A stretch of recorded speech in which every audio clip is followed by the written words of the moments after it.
Hey everybody, welcome to the Data Science Hangout. If this is your first time joining us today, hello, it's so nice to meet you. I'm Rachel. I lead customer marketing at Posit. If this is your first Data Science Hangout, say hi in the chat too, because we all want to welcome you in here, especially anybody joining for the first time. This is our open space to chat about data science leadership, questions you're facing, and getting to hear about what's going on in the world of data across all different industries. We're here every Thursday at the same time, same place. So if you are watching on YouTube later, sometime in the future, and you want to join us live, you can use the link below to add it to your calendar. At the Hangouts, we're all dedicated to making this a welcoming environment for everybody. Love to hear from everyone, no matter your years of experience, your titles, your languages you work in, or industry. And it's totally okay if you just want to listen in here. Maybe this is your lunch break or you're out for a walk or something.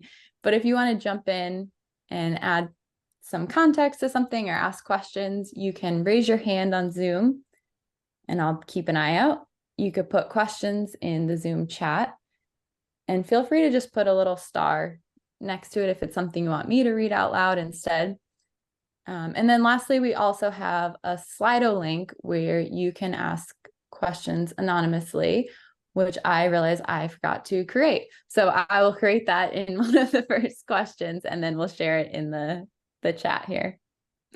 But with that, I am so excited to introduce my two co-hosts for today.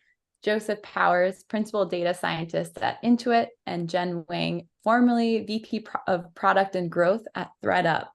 And I thought today was a really fun example of how community and data friends happen.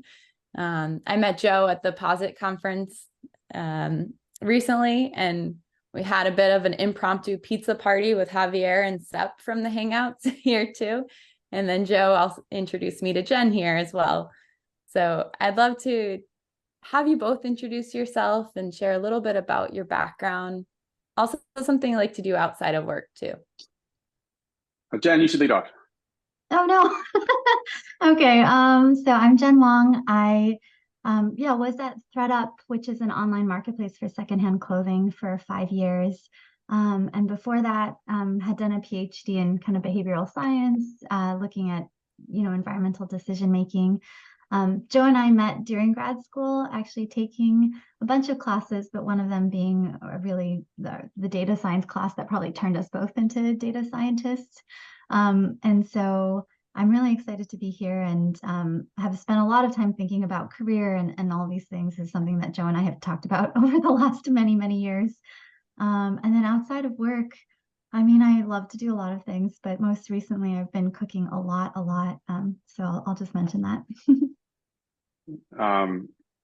I had several careers previous to this one. I was a furniture maker for 7 years, and I started teaching woodworking and became interested in like questions around like students' motivation and how people like perception of their environment can like improve their learning outcomes.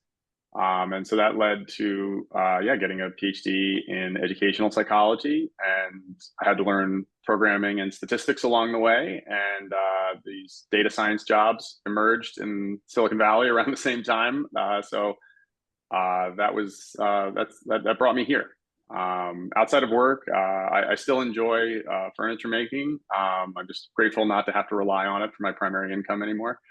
Yeah. I see some love for your hobbies in the chat here. Javier, I saw you had a quick follow-up question for Jen. Oh, yes. Javier asked what I enjoy cooking, and I was thinking about it. I was like, well, my mistake is I often buy my veggies from Costco. So then I have to figure out like many recipes for the same ingredient. Awesome. Well, we'll jump in here. I get to ask some of the questions in the beginning while we wait for questions to come in from everybody. But at the Hangouts, we do often talk a bit about hiring, but it's more often from the employer side, but thinking more from the candidate side. I know somebody had reached out to me about that last week too. I know you both have some experience transitioning from academia to industry, and would love to just learn a little bit from you about maybe some tips you might have for us or people who are in a similar position. Joe, I'll let you go first. Okay. Yeah, reflecting on my own path, and then I also still speak with a lot of people regularly who are transitioning, and I'll try to offer the advice that I wish I had, 6 years ago, which is that, like, if you're coming out of an academic background, it's easy to feel like you're not qualified or you're unprepared for tech careers in industry, and that's really, really far from the truth. You have an incredibly unique and valued skill set. The challenge is learning how to talk about it in ways that a non-academic is going to recognize. And I hope that's something you get out of today. And this doesn't just apply to academics. If you had a career previously in like nonprofit work or government work, and you're thinking about transitioning to tech, I think a lot of this is going to apply for you too. And so what are the big things? Like, I think it would be easy to miss your soft skills. And I don't use that soft term dismissively at all. They are the most valuable skills. And these are things like the ability to take a vaguely scoped problem and turn it into an actionable line of research. If you finished a PhD, you know how to do that. Other factors, like your ability to translate your expertise to people who are intelligent but don't share your particular expertise. That is a huge skill set. In order for you to have influence within your organization, you're going to need to translate your expertise to leaders and other stakeholders who, don't have your particular background. And you got a lot of practice in public presentation and translation during your academic experience that most people never get. I was never formally trained in public presentation until I got into my PhD program. And then just out of like self-preservation, your lab members, to protect the reputation and integrity of the lab, they're going to give you a lot of guided feedback on how to present well. So it's easy to get hung up on like, oh, I don't know how to do this particular modeling technique in Python. And it's like, those are the hard skills in the sense of like, not soft skills, but you can learn those pretty quick. You're bringing in a lot of soft skills that are very, very rare. They're so rare, they're not going to be in the job posting a lot of times. You're going to need to proactively plug them throughout your resume, throughout the interview process. And I promise you, you will see the hiring managers perk up when they start hearing about these really rare abilities that you've had the last 5-6 years to develop. Yeah, and I guess to add on to that, I think there are two things that kind of come to mind for me here. Is that one is that expertise is truly relative, right? Anybody who works in industry knows this. You easily are the expert on XYZ thing in your organization, because as long as you know more about that than anybody else in your organization, you are the resident expert. And I think that when I was transitioning, that was one thing that I worried about is, oh, I don't know enough. But I was just talking to somebody yesterday and I was telling her, like, you already know way more about this industry than anybody I've ever hired. And 10 out of 10 times, I would rather take somebody who knows a little bit less about the industry, but has a proven track record of being able to learn very quickly and can pick it up, right? So I think that's something that anybody who's in this room is clearly interested in learning and is curious and wants to improve their skills. So I have no doubt about that. That's kind of the first thing, like expertise is relative. And then the second one is kind of, what Joe was saying is you're trying to translate your skills into something that your audience and people who are hiring can understand. One of the best pieces of advice I got was from David Kelly, who kind of established the design thinking method and the D School at Stanford. And he really talked about how, every industry and every organization is really just a group of people who get together and kind of decide what the standards are, right? And you all know this in data science, the standards in data science have been evolving and shifting, and what's really high quality and the cutting edge has changed a lot.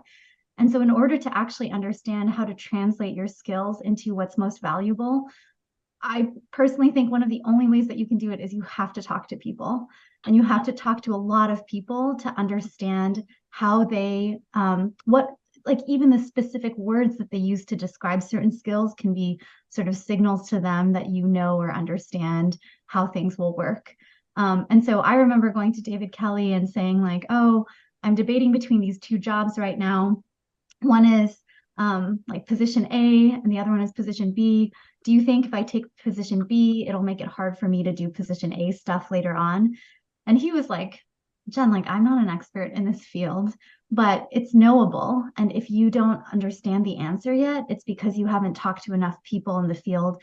You need to talk to enough people to like wrap your arms around the norms of that group, and then you'll know the answer. So I think the takeaway there for me is like, you need to talk to people to understand what they value and how the community works, but also that it's knowable. I think a lot of people assume that you can't get that kind of understanding until you've been working in that industry for multiple years. And certainly your understanding will, you know, you'll get a lot more once you work in it.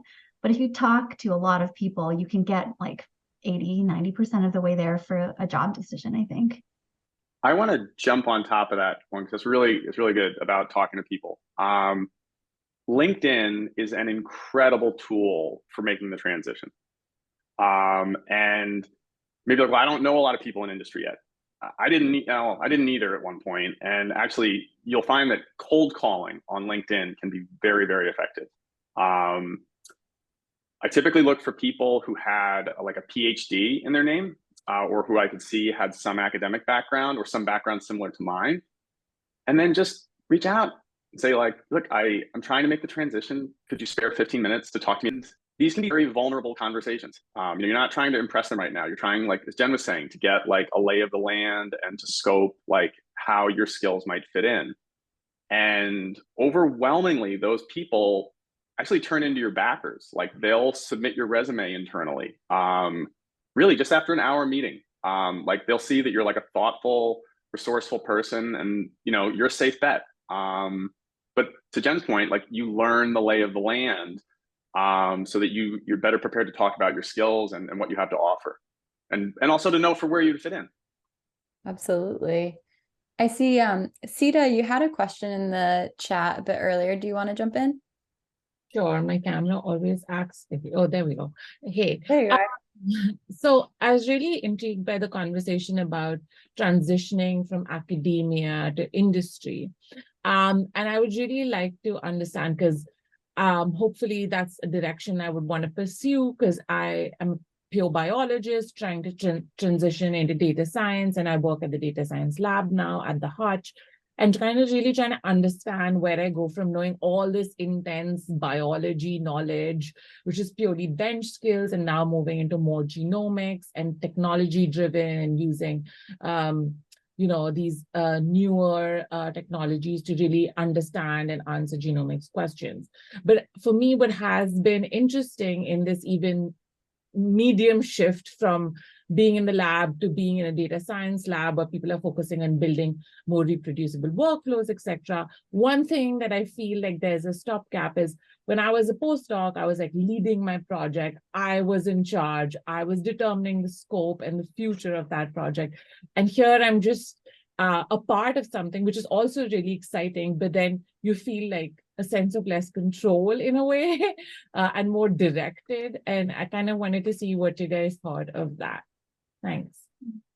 My experience has been that like the job levels within data science are very tied to how much direction versus self-direction you're going to engage in.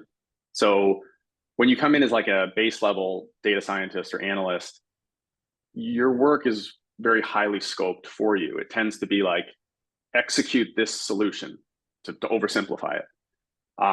You move up a level and now you're being asked, find a solution to this problem that I'm giving you. You move up another level to staff, and now you're being asked, choose which problems are worth solving. And so like, as you move up, your scope and the amount of autonomy and responsibility you have for directing your work, it keeps increasing. So yeah, I would say like, your experience is, yeah, as you get started, your work tends to be more scoped. But then as you demonstrate that you can choose good solutions and choose problems worth solving, you tend to be given more and more autonomy. And then, the responsibility and promotions go with that. Yeah, I think the other thing that kind of your question, by the way, I'm loving this chat. There's so much like good sharing from everybody. But one of the other things that I was thinking about too is that essentially, right, with any job and any organization, there are trade-offs. And so I think one of the big trade-offs with academia, in theory at least, is that with academia, you're supposed to get like full intellectual freedom, although hard to get until you get tenure. But, you know, in theory, you get full academic freedom and you can kind of pursue and set a lot of your own schedule and your work. And the reason I think you can do that is that your lab or where you work kind of they act autonomously, right? They're in their own line of research, et cetera. When you go into a company, especially the bigger the company gets, there's just more interdependencies, right? You're trying to work on things that affect and interact with more people. But the trade-off for that is that oftentimes the impact and the reach is also very different, right? So in academia, you're kind of in your little area and you want to make an impact. Oftentimes people do it by building a body of work after many, many decades. In industry, you kind of get that trade-off where, I mean, the example I think of is I worked at thredUP, where, you know, we're a medium, by the time I left, we were like a medium-sized company, we were public. I have friends who worked at Meta, where when they send an email to their customer base, it goes out to 50 million people, right? And so like their scope is actually large, but their interdependencies are also incredible. And the amount of cross-functional work they have to do is very, very high compared to what I had to do. So I think you just get that trade-off depending on where you go. And is that kind of a challenge when it comes to even hiring pure academics, where they kind of have that? Is that one of the challenges when hiring people who are more traditionally academic and transitioning into this? Or do you find that people often quickly transition and that's not really something you're thinking of when hiring people from traditionally academic backgrounds? I think this goes into that translation piece. I can think of 3 hiring examples where we took someone right out of academia and they started at a staff level. That's 2 levels up from an entry-level position in data science. And we did that because they demonstrated their ability to scope and direct their work based on their academic experience. Like those soft skills that I was saying, they're really hard to find. But if you can translate, you know, that soft skill into terms that, you know, your hiring manager can understand, you can, you know, you can come in at a very high level.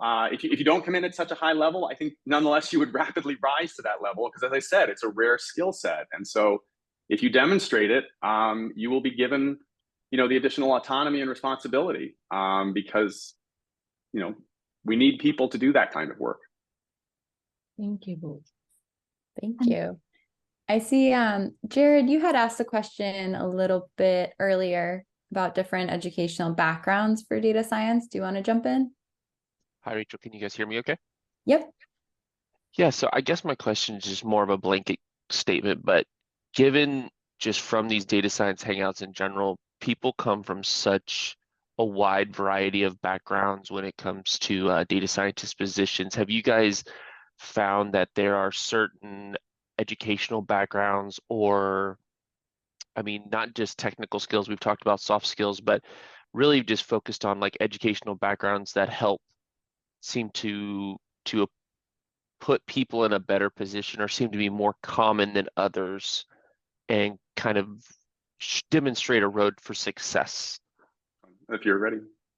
Oh, Joe, maybe actually I'll jump in your answer. Yeah. So the word self-reliant comes to mind. An incredibly diverse background among the people I work with.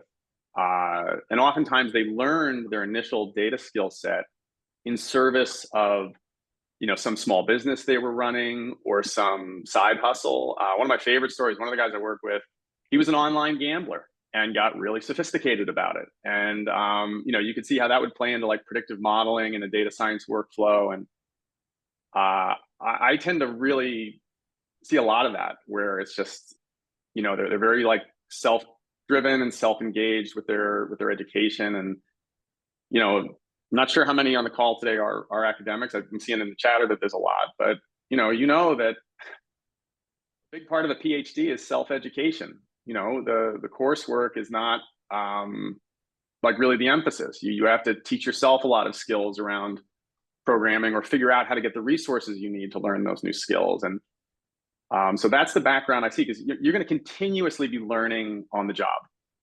And so if you can demonstrate that you have a history of doing that, I think that's what sets you up for success, are those, like, that mindset that, you know, you can find the resources you need to learn the next thing.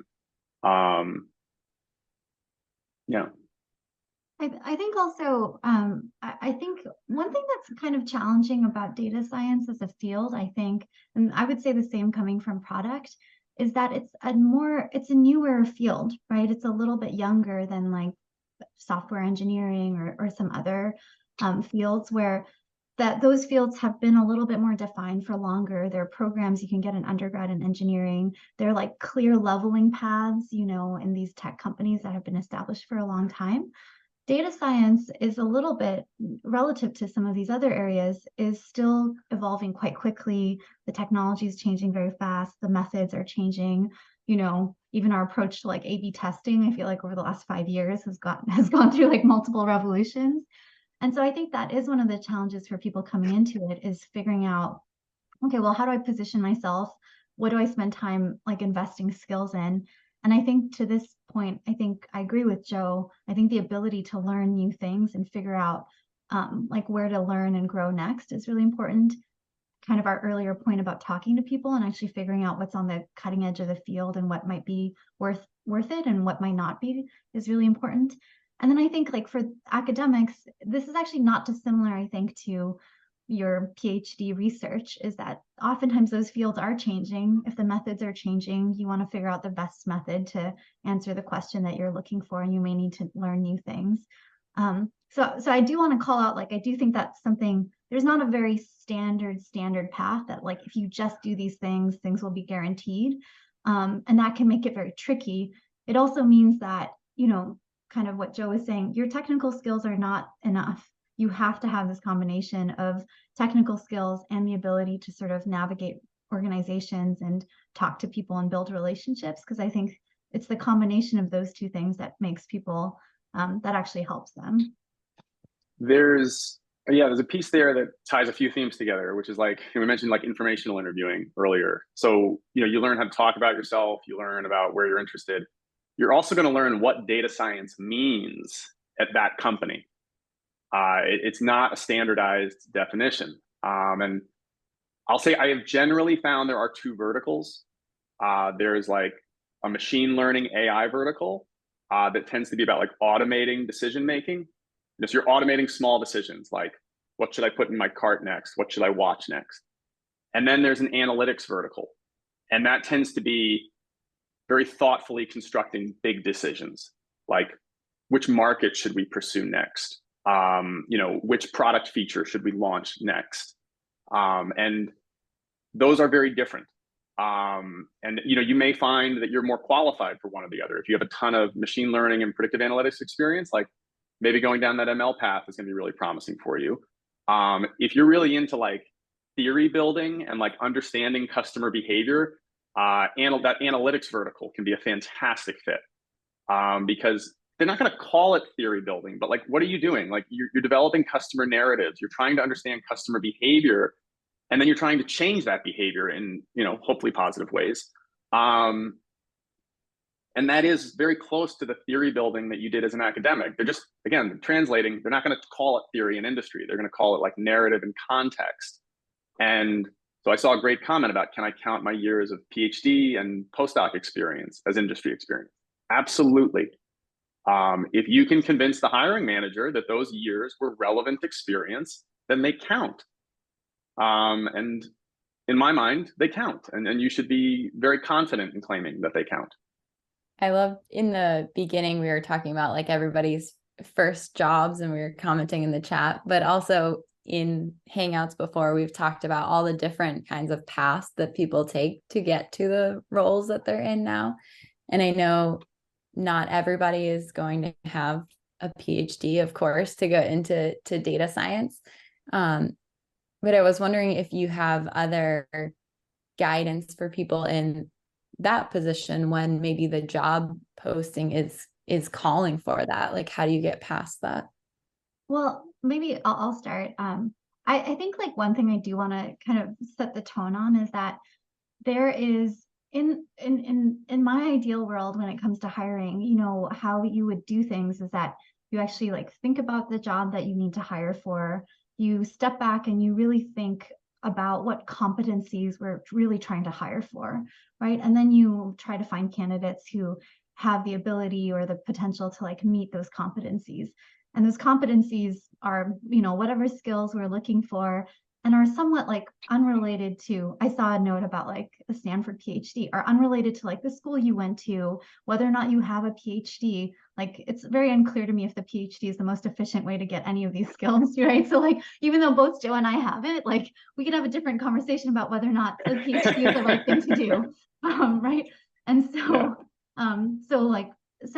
so I think that's like kind of the ideal world. And actually a lot of the research on sort of good hiring practices supports this general model where like you actually want to think about the competencies and you actually want to hire for people who have those competencies no matter how they got them. Now, the reality of the world is a little bit different than that, which is that hiring managers are often using proxies to try to get at those things, right? They'll use the degree as a proxy. They might use the school that you went to as a proxy. And so I just kind of want to say that out loud as like the first kind of the context, which is the world is not at the ideal stage, I think, that many of us would want to be. And so we have to both like, I was once told, you know, you want to move the world towards the world that you want it to be, but also recognize the realities and like address the realities right on. So I think when there are certain requirements that are on there, hard requirements, I think you do have to do a little bit more work, basically, to try to convince somebody. But I do think that that work is possible. And again, it kind of goes back to, I think, some of the same themes, which is like, if you have a soft intro to the hiring manager or you've talked to somebody internally, that's a much easier case, I think, to kind of get your name in the game and actually get that conversation and show that you have those competencies. I think another way is I've seen some incredible resumes where they didn't have sort of the requirements that maybe were listed, but they had a way of basically articulating the skills that we were looking for, or even in the way that they constructed the resume showed us that they would be able to communicate these things very well. So there are things like that. But I think in today's like hiring environment, which is a little tighter than it was, you know, a couple of years ago, like one of the biggest things I would say is like, if you can find a way to get yourself in front of the recruiter or the hiring manager, like getting in that door is probably one of the hardest steps, I think, in today's hiring environment. But Joe. So I think Rachel's initial question was like, you know, if you don't have the PhD background, like, you know, how can you prepare yourself for this track? And yeah, I think like Jen and I were alluding, like getting a PhD is not the efficient way to gain these skills. It just happens to be the way that we took. I can tell you my counterpart in the other other side of the company has no PhD. We have the same title, like, you know, and his 401k is probably in way better shape. So you don't need a PhD. It's just that, you know, I wanted to say, like, if you have one, like, there are some skills you inefficiently gained along the way that now you can capitalize on. But if you're not going that route, I heard some wonderful advice from someone I was speaking to at Posit Conference. They applied at Apple, and the hiring manager told them, gave some great feedback. They were like, "You're not ready yet, but here's my advice: get a job as an analyst at a small insurance company." And the idea was that they would then have access to some like great, highly relevant data. And the idea was just like, while you're in that small shop, just like knock their socks off. You know, like use all of the great like open source free resources that are available in R and Python, and just like build yourself an amazing portfolio. And I think this was amazing advice, because actually getting a hold of relevant data with signal in it is hard. It's not available at every company, but like an insurance company probably does have it. You know, there's like the right incentives to get that kind of data in place. So I think, you know, if you put yourself in that kind of environment where you have access to that data and then you use it to build up your skills and demonstrate your skills, like, you know, at the end of the day, like when you're interviewing, you're only going to get to tell like 2 or 3 stories.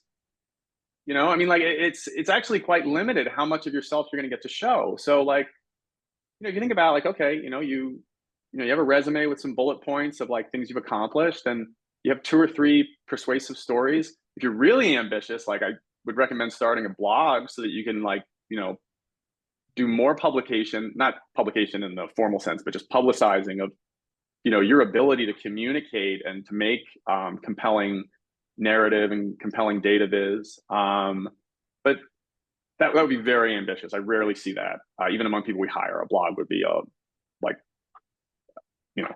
very impressive. But just again, find a position where you have access to some interesting data, and then kind of keep building your skills incrementally from there and demonstrating it.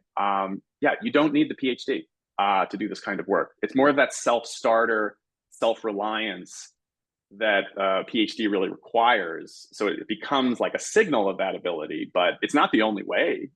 Like we say, it's a very inefficient way. It takes 5 or 6 years. So I see, Mike, you have your hand raised. You want to jump in here? Thanks for that. It actually wanted to come back to something that Jen just said, which I think is really important. It's almost like the CV screening process is done by people who don't actually, they're using something just to go in, out, rather than, a holistic look at what actually that person can do. And so it's like that kind of screening, filtering happens way before anyone who has a data science background might even look at your CV. Well, sorry, I may be putting words in your mouth, Jen, but it seems to me that those kinds of things are completely arbitrary and completely unfair because they happen so far removed from the hiring manager sometimes, that I'm wondering how we redress that. I think between Joe and I, we have experiences with like a wide range of companies, right? So Joe has worked for startups all the way to big companies. And so I guess like I would say kind of 2 things here. One is, so I'll give 2 examples of my job search, which wasn't, I was actually looking at data science jobs when I first entered the market. So a couple of things. One, and I'm going to give my example, but it's an extreme example. So just like so I kind of knew in December, I defended my dissertation in May. I knew in December that I wanted to go into industry. So I just used that time to informational interview, and I had these hypotheses, and I just talked to a lot of people. I talked to a lot of people. I ended up, because I had never done a job in tech, I had no idea what a recruiter was. I was like, why am I talking? Who is a recruiter? Like, what do they do? So I did over 100 informational interviews over 6 months, which again is extreme. I was like writing my dissertation and had more flexibility. But the reason I like to tell this story is that by the time that I applied to jobs, I only applied to maybe 8 jobs. It was an extremely targeted search because I kind of knew which cultures and teams would align with what I was looking for. And I had some contact at almost every place that I applied for. And I think really notably, the 2 places where I didn't have any contact, I never heard back from. I did not make it past the resume screen, but all of the places where I knew a little bit more or had somebody who was like a third connection, I ended up interviewing and was able to get an offer. So I think like that's kind of one story, is really around the power of, when I tell this story, I often tell people you'll either have to do a lot of work by applying to a lot of jobs, right, and do kind of a scattershot approach and just see who bites, or you could do a lot of work up front and talk to a lot of people and then do a more selective search. So the work is there either way. And then the second thing I would say is I think it really depends on stage of company, right? So my general impression, though, Joe, you have way more experience than me, is that I think some of these things are harder in larger organizations because they're just more systems, right? They're getting a lot of people. It's a larger system. There are more screens. There are recruiters. If you go smaller, and this is kind of the advice that I was given for product at the time, I was told that basically it would be impossible for me to get a product management job with no previous experience. And I think that that is basically true. To try to break into product at a large company would have basically been almost impossible, I think, at the time. But it turns out that when I go to a smaller company, they're looking for very different things. They're looking for people who are self-starters. They don't have as much leverage for hiring because they can't pay as much as like the big FANG companies could at the time. And in that situation, like I was able to talk directly to the hiring manager early on, et cetera. So I think like the stage of company also will dictate, one, how formal their system is, two, how many layers you have to go through, and then three, maybe how accessible it is to chat with people. But that's kind of been my impression and experience. But Joe, you might have a lot more to add. Yeah. Sorry, I just saw, your ID. It was Smith MK. I didn't catch your name. But Yeah, you Mike. mentioned like Mike. Okay, applying through the online portal, I never do it. And for the simple reason that like even with the great credential, I would routinely get desk rejected. It requires networking. Like cold calls on LinkedIn, finding people who are second and third degree contacts and asking for introductions. Now, I will admit that for many people, even for me, that is painful and unwanted activity. But you can flip that around and think of it as your advantage, that most people aren't willing to engage in that kind of, door, like knocking on doors, essentially, cold calling to network their way in. Now, once you get like that referral, now you have a much more higher likelihood of actually getting like, the initial part of the interview started. But that kind of networking doesn't end at the interview process. Like that's a big part of the job too. I mean, once you're internal, so, congratulations, you've now been hired and, you're doing work. Well, you're still going to need to figure out how to network within your company in order for, your projects to get greenlit, for your projects to go into production. That is a skill unto itself too. And so if I see, candidates who are doing that networking in order to get, that internal referral, like that's a good signal to me that like they're going to be willing to do the kind of personal networking when they're inside the company as well. Submitting to the portal and like hoping for the best is just such low likelihood. And once you're inside, like finishing your project and pushing to GitHub and like hoping for the best is like, that's not going to be enough. You're going to need to figure out like whose buy-in do you need, get their feedback in advance. It's like they're completely parallel processes, getting into the company and then performing once you're inside the company. A question that I love to ask in the Hangouts is what's a piece of career advice that you've received or maybe that you've given that stands out to you? I don't know if Jen, you want to start with this one? Sure. So actually mine is Joe.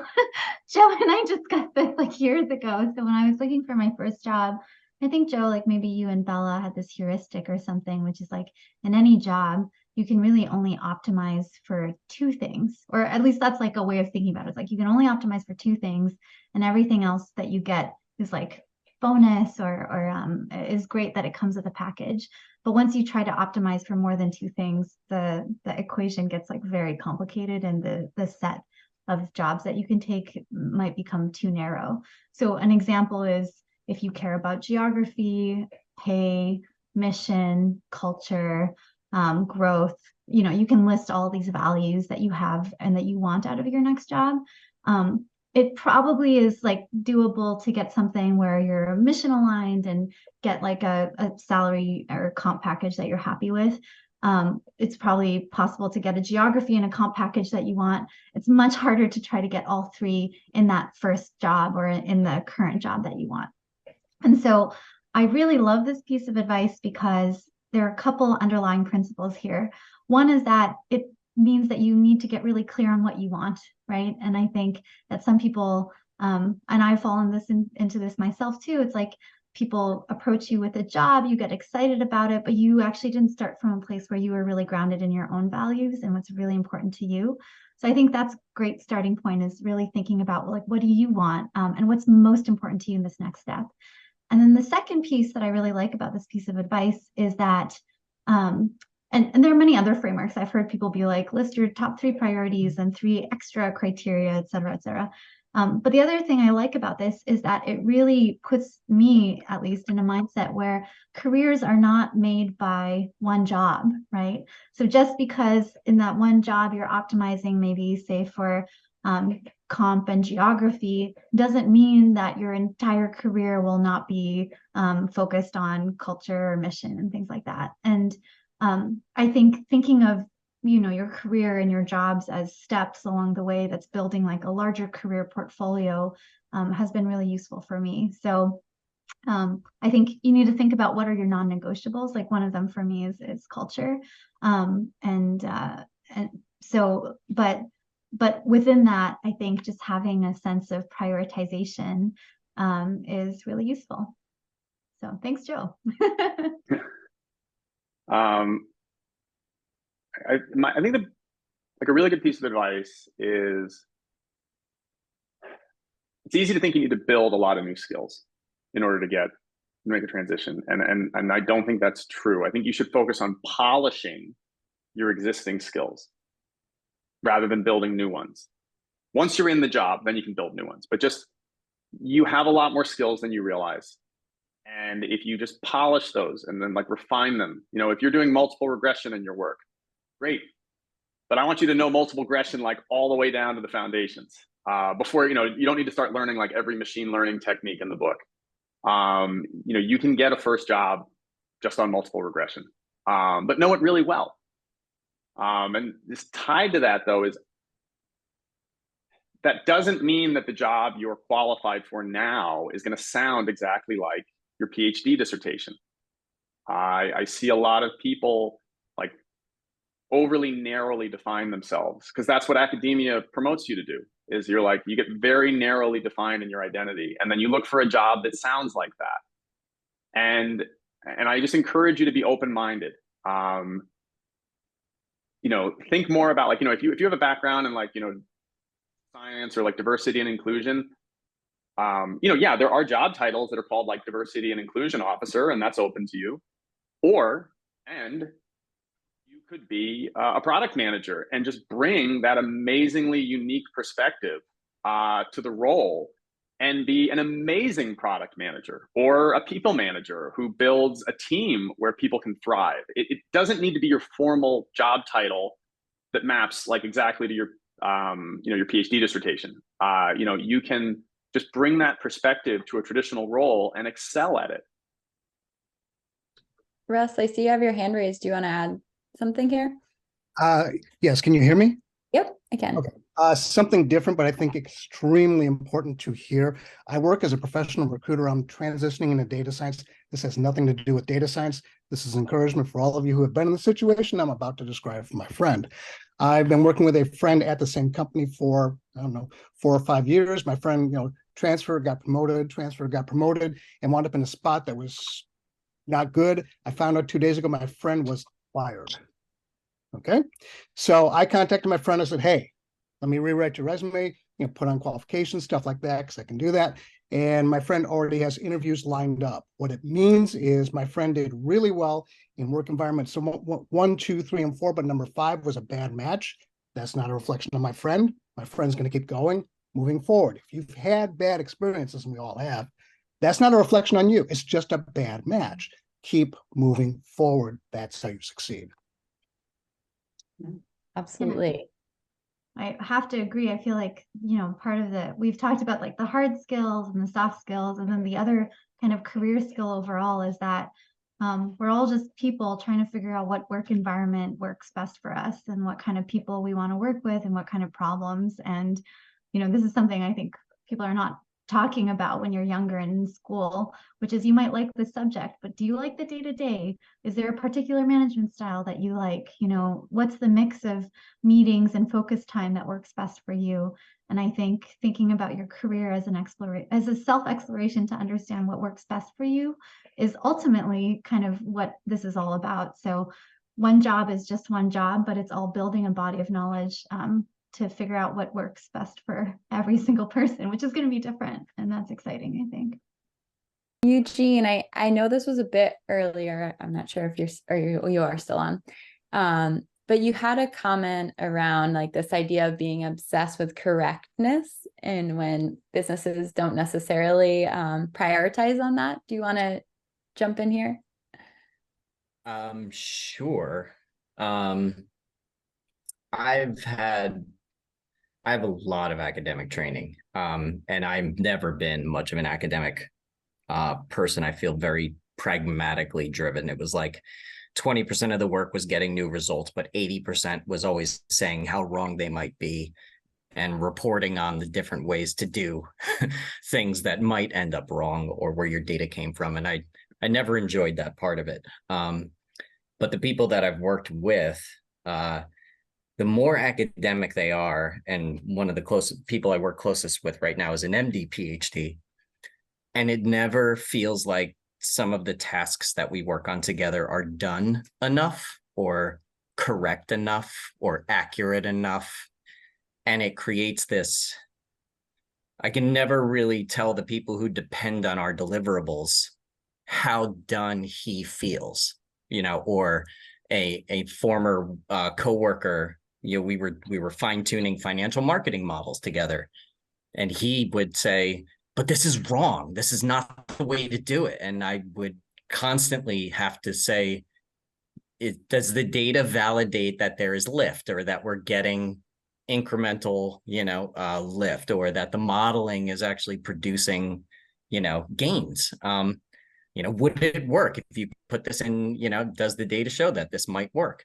And he would say, yes, but this is not the right way to do it. So it was this, I felt like when working with a lot of academics, they wanted so much more completeness and accuracy, and certainty about their approach to be validated by research, validated by other, people who know the exact way to do small statistics, large statistics. I mean, I think one of the funniest things, you guys can riff on this as long as you want, but when you get into big data, every single thing you measure is statistically significant, every single one.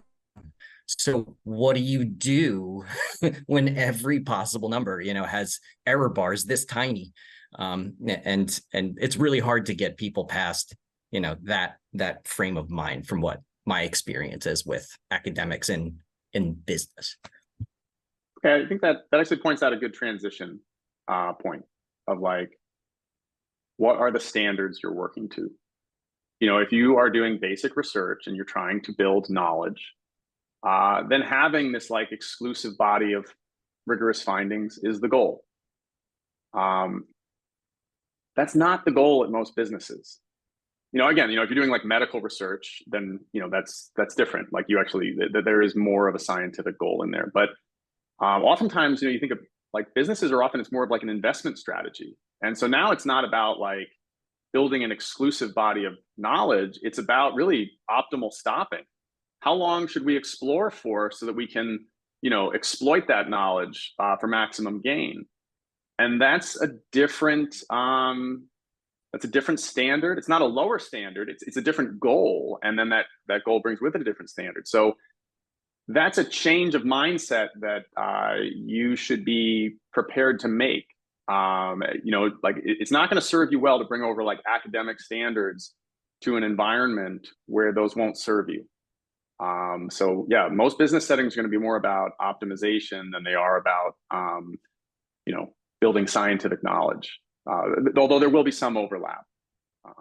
But yeah, it's a different standard is my answer. Yeah, and Eugene, your question kind of reminds me of a conversation I had very early on when I first got into industry, which was that, in academia, what we care about is if you get a result, like let's say you run an experiment and your null result is like nothing, or the kind of the worst case is basically nothing changes, right? Like that's like in academia, that's like the worst case. Now you don't have anything that you can report on. But if you get an unexpected result either way, it's more positive than you thought, or it's more negative than you thought. Now you have an interesting result and you can talk about it and try to figure out causality and all these things. In business, kind of to Joe's point, if academia is about building knowledge, in business, I say a lot of the times it's just about reducing risk. So a lot of the time, the standard of decision making is we don't want, actually a good result would be like that nothing changes or it's positive. And the bad result is if it makes the outcomes that we care about worse, right? And so that to me is such a fundamental change in how you look at it, because if you're trying to be like, oh, should we roll out this change in our business? really what a lot of leaders care about is they just want to make sure that it doesn't make things worse, right? And so either if it's the same or better, then that's great. But that same result in academia, if it's the same, is seen as like a not very valuable result. And I think that that shift is quite fundamental, and it's understandable. I think that many people struggle with that shift because, you know, you're in any organization with its own values set and things like that. You do absorb that way of thinking, and sometimes it needs to be called out extremely explicitly to help people understand how they were thinking before. Because before in academia, everybody thought this way. There was no need to call it out at all, you know, and so sometimes it's hard to identify when you're actually in a different kind of cultural environment. I know this time goes by so quickly. So one other question I'd love for us to get to is I know a lot of us are in a position where we're hoping to advance our career, maybe get the next promotion, and was wondering what advice you may have for some of us who are in that position right now. You know, we talked earlier about like networking, and I think that, you know, promotion is often has a social component.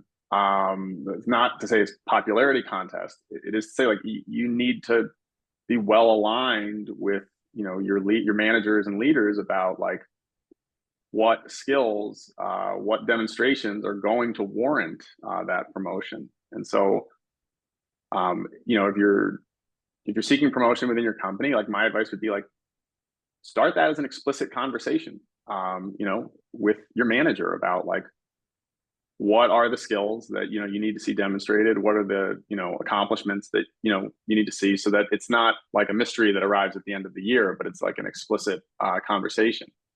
And then, you know, you don't have to stop there. Like, you know, look around at who else is getting promoted, you know, within your org, and like reading between the lines of like, okay, well, what have they accomplished that distinguished them from, you know, the rest of their peers? And I think that, you know, getting aligned on expectations, but also like just being, a lot of this just keeps coming back to like being very resourceful and self-driven about like finding a path to your goals. And you know, if you're willing to do that, I think you have a lot more opportunity to attain promotion. Yeah, I think yeah, we keep coming back to the same themes over and over, right? Which is like you need to find a way to carve your own path to some extent when it's not that clear, and talking to people. I think for promotion, one story kind of comes to mind of kind of earlier when I had first jumped to industry, which is I was a very process-oriented person. You know, I really believe that if you set up good processes, you basically bias all of your outcomes towards everything is kind of, I looked at things like very probabilistically. So it's like, I'll set up a good process. That means that, you know, the probability that I get a better outcome is sort of determined in terms of how you make those decisions. And so I spent my first 6 months on the job just talking all about these new processes I had implemented and how great they were. And I got feedback that was kind of like, we're an outcomes driven organization, Jen. Like all this talk of process, it's not doing it for us. And I remember my first reaction was just sort of like frustration. I was like, come on, but process is so important. But I think it kind of goes to this advice, which is that different organizations will value different things. And every organization is its own little fiefdom with its own set of values. So you want to spend time getting that feedback, figuring out what actually matters and how it's talked about and how it's framed. I ended up taking a lot of the same things that I used to talk about from a process perspective, and I just kind of framed it and was able to show how it led to outcome. And I would really focus on talking about the outcomes. And it was a total turnaround in terms of how people perceived the contributions that I made, even though it was the same kind of work, right? So I think that's one thing, is like figure out what matters to the org. And then the second thing I would say about promotion is that increasingly, I think at some levels, you know, depending on your track, the promotions end up being like similar work. But also at a certain point, there's some promotions that lead to jobs that have like different it's like a different job, right? Like I kind of at some point was an IC and went to a manager, and it ended up being a very different job. And so one last thing I kind of wanted to add here is that increasingly now I am kind of I'm trying to really step back and be like, is this a promotion I actually want? And is this kind of promotion at this company the kind of promotion that I want? Because there are times in my career so far where the work that I've loved to do the most was actually when I was kind of in a different role and had slightly different responsibilities. And so obviously now with a bit of like hindsight and reflection, I can think about what are the elements that I really loved. But this goes back to our earlier point about how I think ultimately all of this is really about trying to figure out what's the right fit for you. And sometimes that's correlated with role and title, and sometimes that's not. And sometimes it's correlated with the role and title at your company, but may not be correlated somewhere else. So just kind of the broader, just wanted to mention that. I'll tag on one more thing I just thought of, which was, so at Intuit, they have this principals community. So they get all of the principal level, like engineers and data scientists together, and, we talk. And one thing that came out of that meeting recently that was really interesting was just like this theme of like willingness to take informed risk. And I think this is actually like in hindsight, like a really important theme of like, promotion is not assured. Like you're probably going to have to take some informed risks. And maybe that means like investing your time and learning a new modeling technique or a new, I don't know what that's going to be for you. But that means like investing time and, and like you're taking a risk. Like maybe it won't work out. You're not going to get, promoted on that project. But it was something that came out of a lot of people independently in that room was like that willingness to take informed risk. And maybe there were a lot of people who weren't in the room because their informed risks like didn't work out. But I think that willingness to take a bet on yourself and like, pursue something that not everyone else is doing can be really important if you're seeking promotion. Yeah, thank you so much. I think that question had been top of mind for me lately because I was talking to somebody who was saying they like saved like their whole work week. They saved 40 hours a week by doing like parameterized Cordo documents, and they were advocating for a promotion for themselves. And I was thinking, wow, that's amazing. You just made all this new time for yourself. Like you could possibly use that in getting this promotion.